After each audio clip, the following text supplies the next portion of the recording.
Hello, everybody. I wanted to come here and discuss the situation with QTCinderella.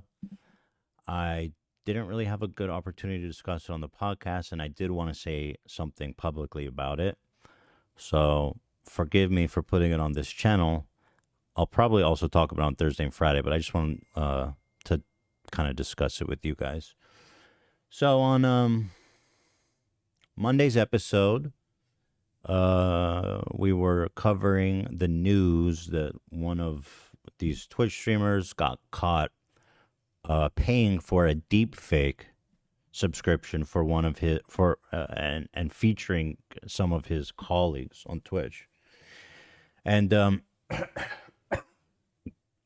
we were covering that story, and then QTCinderella put out a video of a very heartfelt, serious video about how deeply this kinds of things have affected her.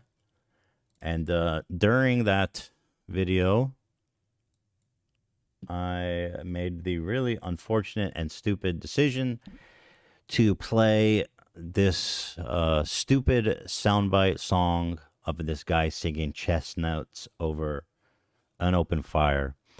Obviously, it was very, the problem was then I started laughing while her heartfelt, really serious apology was going on. And clearly, you can imagine that the dichotomy of those two things was not good. It was not good because, one, I actually really respect Cutie. I think she's a really talented and great creator. I think that the pain she's experiencing is 100% valid. And that's the part that kind of sucks for me the most, is that someone who I actually really want to support may have felt worse on an already difficult situation because of my careless and very, very inappropriate and gross and stupid behavior, right? And it's not the first time I've done it. That's what's weird. Like, I don't know why. Like, obviously, there's something a little bit off about me, right? Because I always find myself in these situations where I am doing and saying impulsive things that I regret, right? And oftentimes, I would even go so far as to say that doesn't really represent how I feel. I mean, obviously, I respect and take her very seriously. I just, was really dumb and rude and careless in that moment. But yeah, it's something that happens a lot, as some of you guys probably know who follow me or are aware of me. And yeah, I don't know why. I've tried to be mindful. I think I've made progress in some areas and in some areas not.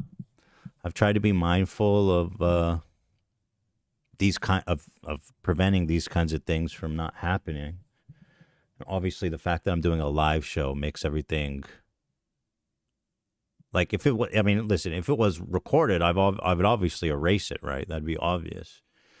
And if I could take it back, I would. But I can't do that, obviously, right? So I don't know, man. I don't know what it is. I don't know why I do these things. And it's quite unfortunate. And I understand a lot of people were offended or thought it was tasteless, and I totally get that, And most of all, though, I apologize. After it happened, I immediately went to Twitter and apologized to Cutie. She doesn't have to accept my apology. I don't know if she accepts my apology. But I did apologize to her immediately as the show ended. And I also apologized to Ludwig, even though it didn't, you know what I mean? I felt like apologizing to both of them because I respect them both, you know what I mean? And I feel bad that I look like such a psycho, a mean-spirited psycho is what I looked like. A lot of people are trying to give me a lot of people, my wife included, was saying, is this a Tourette's thing? I have Tourette's syndrome. And I don't think it is, right? Like that feels like a cop out. But I'm trying to understand why am I like this, and like it's just kind of nuts how I keep doing these things, and I keep keep doing these horrible things, right? Saying these horrible things. I did not know this, but one of the symptoms of Tourette's. Here, I'll show you this. I was like, fuck, I don't know. I've been thinking about it. And people say maybe it's your Tourette's, and I say I've always been like, that's a cop out. There's no way. I'm just crazy. I don't even know how to explain it.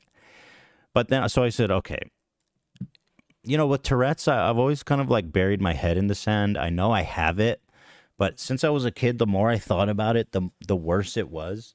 So my strategy of dealing with it was always kind of just to like forget that I have it, or try not to think about it, try not to have it have a daily presence in my life,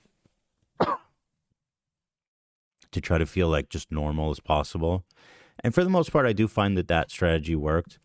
But I look up, and one of the top results for symptoms of behavior is compulsive behavior, impulsivity.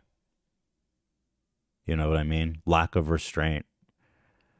And these are some of the top things that are being listed. So I think it's a bit of a cop out. I think I have control over these things.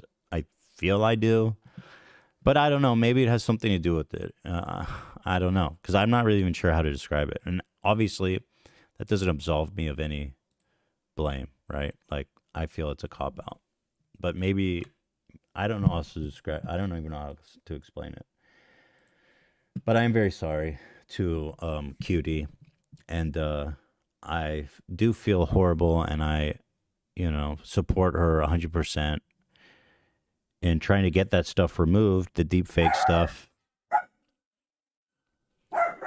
And I offered that I obviously been through a lot of legal stuff, and I have great litigators who work on just this type of thing. She mentioned she wanted to sue them in her video, and I told her, and I want her to know that if she needs resources, I would love to donate, even if she's open to that, to fund this kind of thing. I strongly believe that this whole deep fake thing is like super insane. It might be legal because there's no laws on the book. I don't know the legality of it. It hasn't really been tested in court that I'm aware. So I think it's a noble and good cause for her to do that. And it could actually make a difference if she were able to get like some kind of law about doing deep fakes of real people like that. So I just want to apologize to everybody, and especially to QT, who I respect and actually think very highly of. And I'm very sorry, guys. And will continue to try to do better and be more mindful going forward.